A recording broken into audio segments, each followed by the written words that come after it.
It's Mike Matthews, the host of Mike's Daily Podcast, the longest running self-produced daily podcast on planet Earth. A lot of you listen to this podcast while you're driving, and a lot of you will be driving this Christmas, getting to destinations over the river and through the woods to grandmother's house you go and all of that. Well, I talked to someone today who was cleaning my teeth. And I didn't really talk to them because there was all kinds of instrumentation being shoved into my mouth to clean my teeth. But they were telling me how they're going to drive all the way down to L.A. from the Bay Area.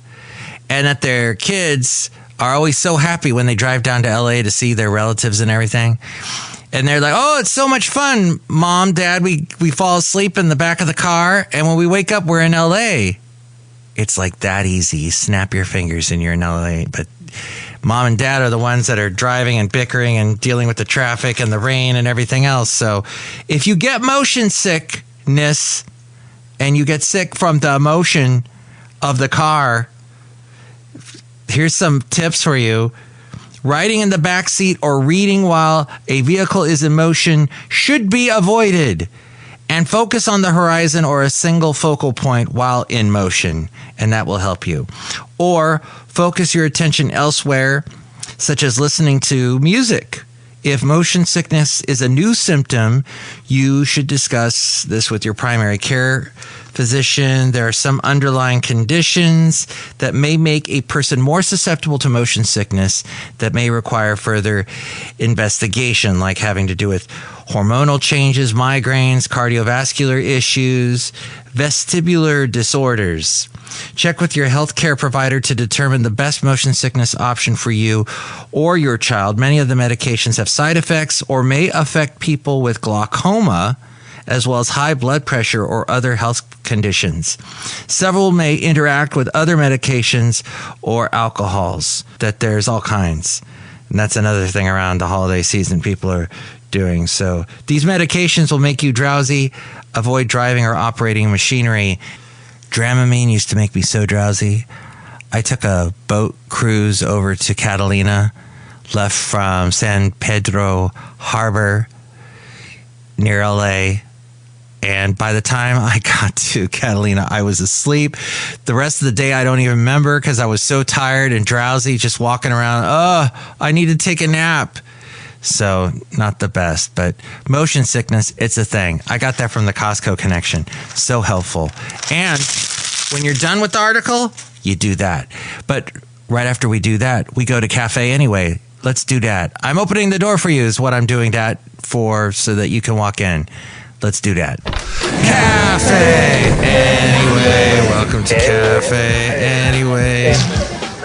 Mike's Daily Podcast. It is FF episode 2975, 2975, and Mike Matthews here at Café Anyway, somewhere in Podcastro Valley. Mike's Daily Podcast. In the land of Ameritopica, and Mike Matthews with some topics that he's gonna talk to you, and then we're going to try and fix that Christmas tree in the living room that's tilting ever so slightly. It kind of looks like an upside down broom, but I hope it's getting you in the Christmas mood, because that's what Mike's Daily Podcast. We're oh so close to that now, the holiday season and all of that, but Mike's trying to think. Daily Does Adele sing Podcast. Does Adele sing a Christmas song? Yeah.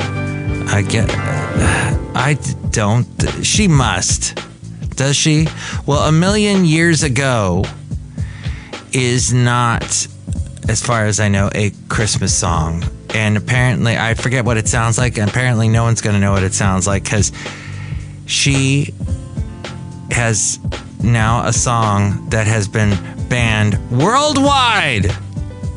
Yes, because of alleged plagiarism. A judge in Brazil. Wasn't Brazil responsible for banning X in Brazil, which made that left-leaning Blue Sky do a lot better there? Blue Sky was getting a bunch of people that were getting on it because X was gone. And then Elon Musk made a deal with Brazil, and now he's got X back in Brazil. But Blue Sky was doing pretty good right after the election when Trump won, but, well, I don't know what the latest numbers are. But Adele's song Million Years Ago must be pulled from global platforms, including streaming services. Judge Victor Torres, he ordered an injunction in Rio de Janeiro's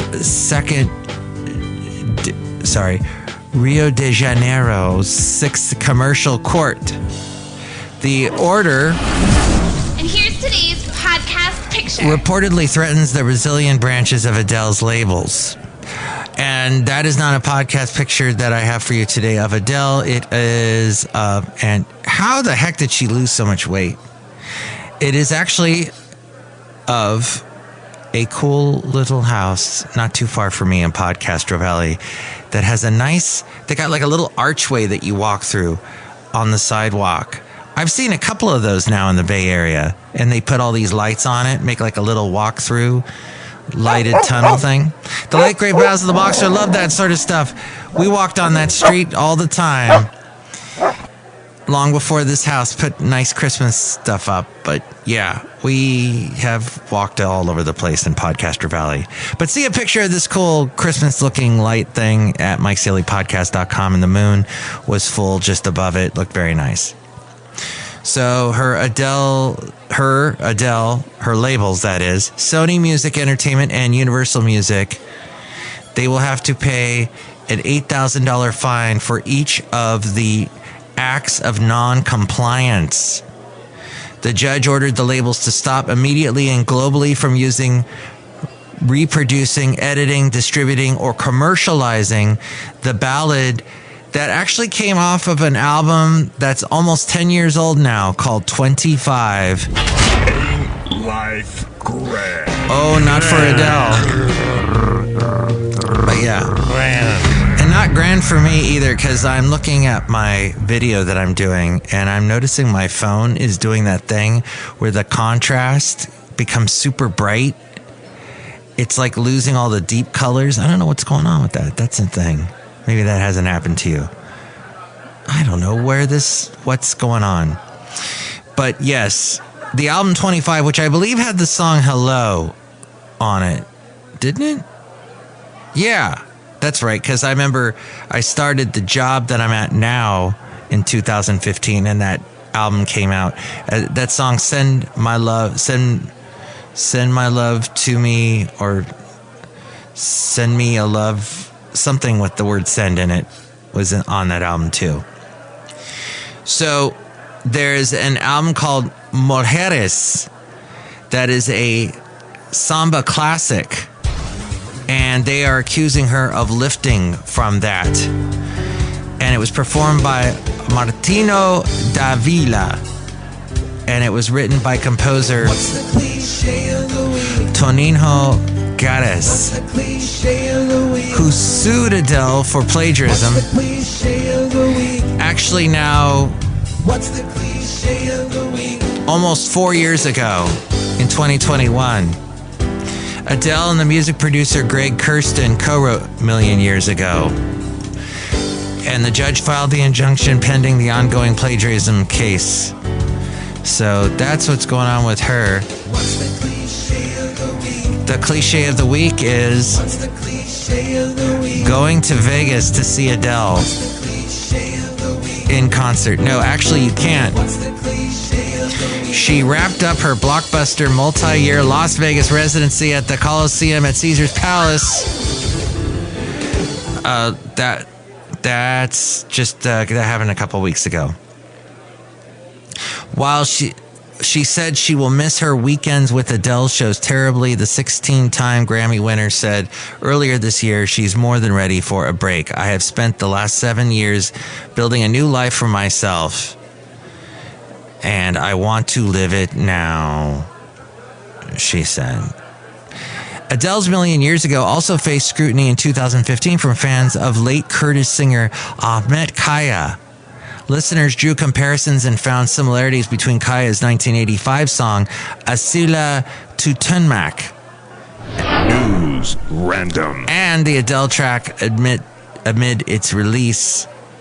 A legal battle never spawned from the alleged plagiarism. That all from the people at the Los Angeles Times. Okay, what other fascinating stuff can I throw at you inside a Café Anyway, somewhere in podCastro Valley? We have not left yet, but look at all the beautiful Christmas lights. Oh, so nice in here. Oh, and you can see a video of this recording of this podcast, since everybody's doing that these days. If they're doing audio first podcasts. Back when podcasts... Oh, here now we're going outside. And we got Christmas lights out here too. So nice. They didn't get blown away. They didn't short circuit after all the rain. After the past weekend, thankfully. But yes, I have discovered that I would love to tell you that the global sporting events are going to bring $1.4 billion to the San Francisco Bay Area. The Bay Area is expecting an estimated... Mike's scavenger hunt. I'm finding here total in my scavenger hunt, an estimated total economic impact of $1.4 billion as a result of NBA All-Star 2025 and the next Super Bowl and the FIFA World Cup, which is happening in 2026. Oh, is it the next Super Bowl or the Super Bowl after that? State-of-the-art sports facilities and world-class restaurants and hotels are going to be going on in the Bay Area. These events create jobs, and they build on record-breaking tourism milestones. These three events will bring 500,000 visitors to the region, creating or sustaining nearly 13,000 jobs, and drive an estimated 400,000 bookings in local accommodations. For your entertainment. What? The one. Huh? The only. Mike Matthews. Thank you. That's who I am. The Super Bowl is going to have a total estimated economic impact from, let's see, up to $630 million it could be contributing to the Bay Area. And the FIFA World Cup 2026, that'll be about $630 million as well. And the NBA All-Star 2025, it could give an estimated $350 million to the Bay Area as the region prepares to host NBA All-Stars 2025. Did you know, speaking of sports, Snoop Dogg gave his daughter $1 million for her wedding. What's that to do with sports? Well, Snoop Dogg was involved with the Olympics. That was my stretch to do that. Also, he's involved with The Voice, involved with Martha Stewart. He's got all his little enterprises. Snoop Dogg. The Mike tip. My tip to you is Snoop Dogg surprised his daughter with a $1 million gift ahead of her upcoming wedding. His advice was, my wedding would have been $100,000 and $900,000 would have went into my pocket. Snoop Dogg's suggestion for handing out a financial windfall, spending 10% on fun and saving 90% for the future, makes sense according to Rob Black. I produce his podcast. He is heard on AM 1220 KDOW weekday mornings, and he's seen on Cron TV Monday through Thursday in the 9 o'clock hour. He's always talking about how too much money is being spent on weddings and how you should prioritize long-term financial stability. If you get a windfall, whether it's in the form of a tax refund, a holiday bonus, or an unexpected lottery jackpot, you should celebrate responsibly, or an inheritance. Be a good steward of that money. Steward? Wow, shuts wow. I went back in time to Mad TV. And my mom used to, when I'd surprise her with something, would say, wow, shuts wow. And I think she liked Mad TV and that Stewart skit.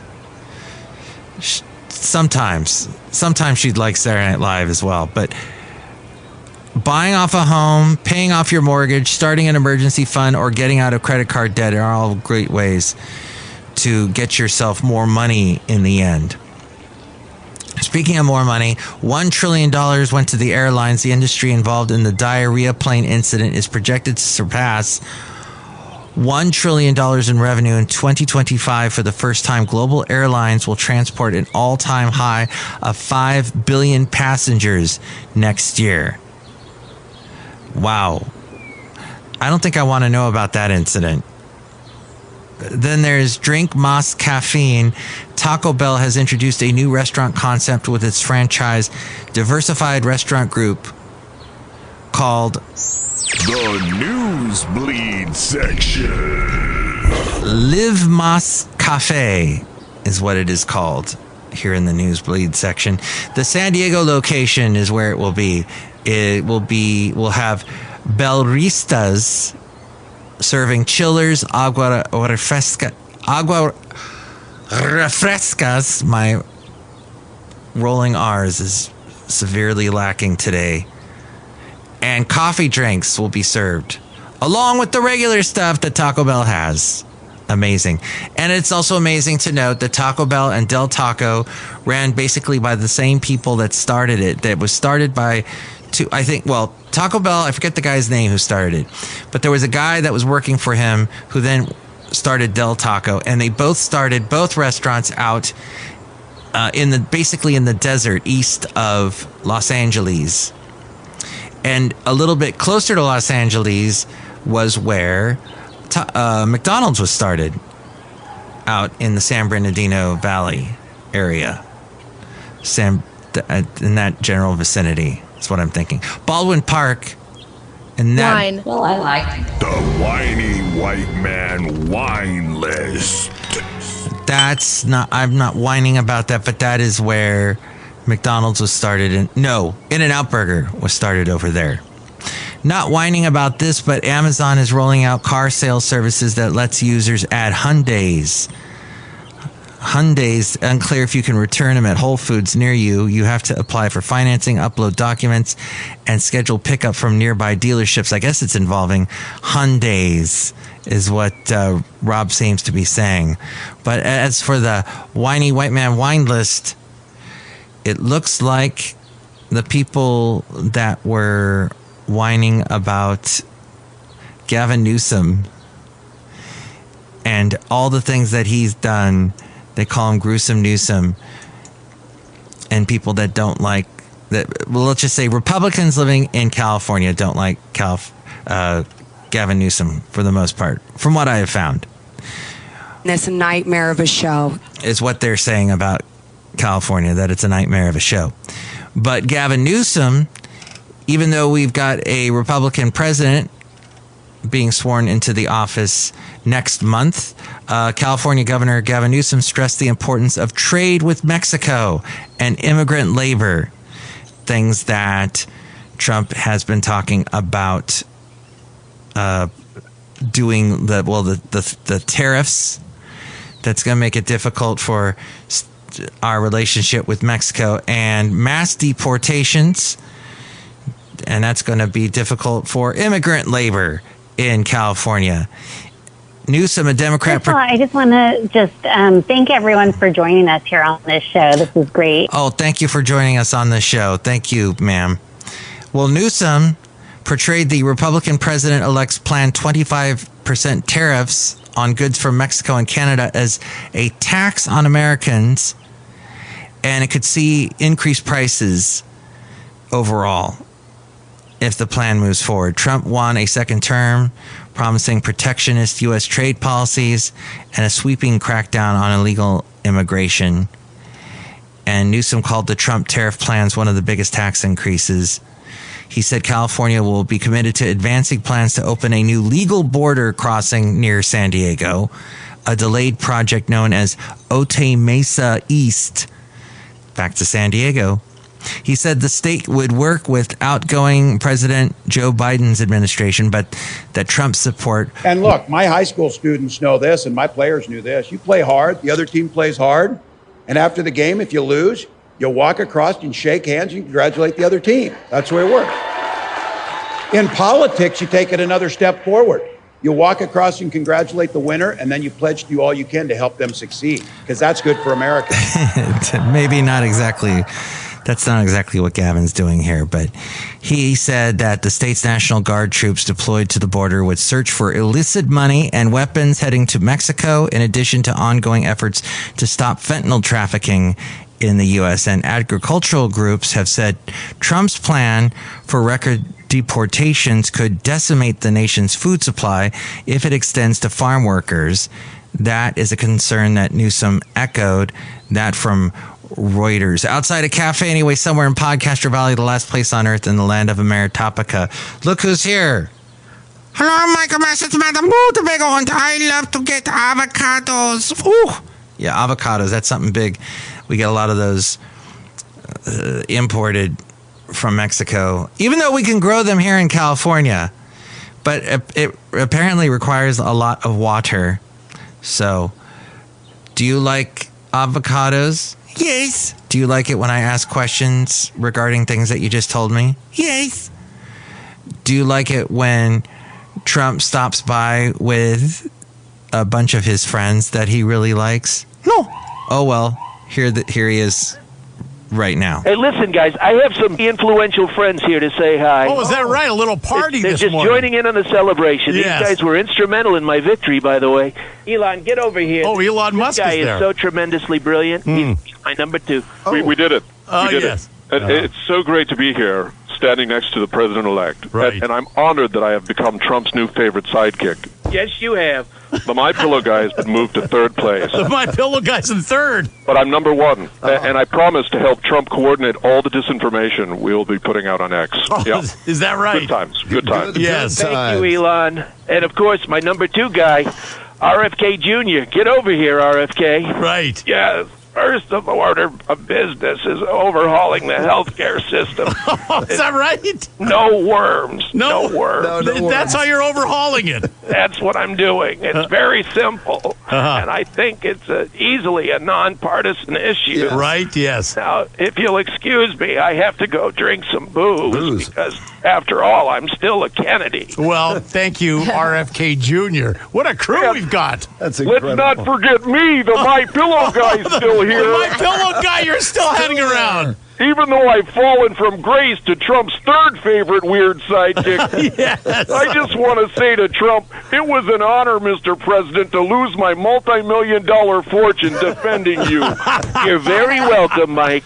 Oh, that's a thing of the past now. Well, no, those guys still all exist, the ones that were portrayed there. But that was from a morning show that's no longer around in the Bay Area, sadly. But yeah, they had some funny things like that. Well, it's interesting what someone said named Carol Platt-Liebau right after Trump won. Speaking of his win, she said, for the first time in 4 decades, Republicans are basking in the embrace of pop culture. Boxers and football players are doing the Trump dance. Leaning right is the new counterculture. Okay.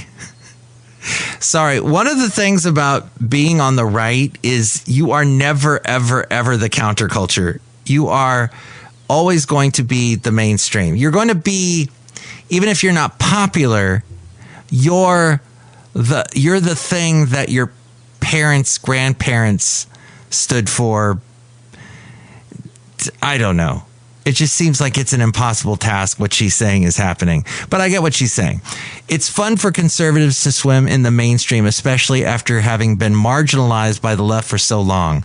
But Republicans they will make a great mistake if they draw the wrong lessons from the 2024 elections. She says Republicans didn't win because a majority of voters signed onto their agenda. They won because the Biden-Harris administration was an utter arrogant failure, and because Donald Trump is a unique and engaging pop culture figure who was able to capture key constituencies of working class and minority voters.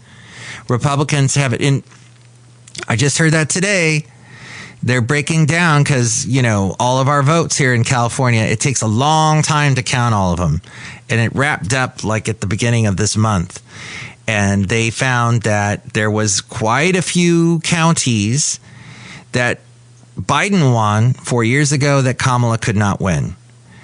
And a lot turned to Trump. Republicans haven't yet cemented this new coalition. They can, but they'll need to enact policies that make these new voters' lives noticeably better.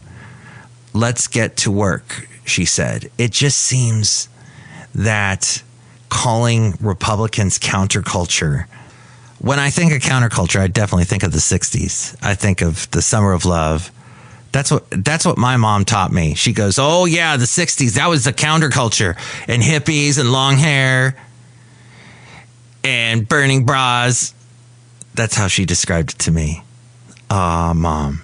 All right, well, what do you think about all of that? You can chime in and tell me what you think about all that. Here's the phone number. Call Mike at the Café Anyway hotline.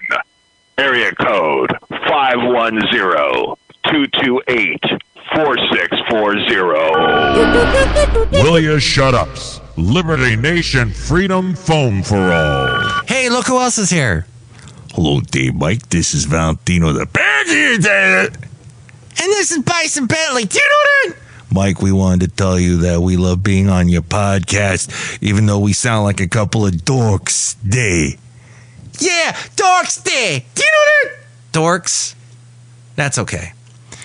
Sometimes you need to have some dorks stop by on a nice winter night, almost winter night, in Café Anyway land in Podcastro Valley. And with all things having to do with Mike's Daily Podcast, we go to the main frame and hear from A-Frame, who will tell us everything that we need to know in one short run-on sentence. Thank you so much for listening. Mike's Daily Podcast is written and produced and performed by Mike Matthews. His podcast is super easy to find. Download or listen to his show and read his blog at mikesdailypodcast.com. Email Mike now at mikesdailypodcast@gmail.com. See you tomorrow. Bye!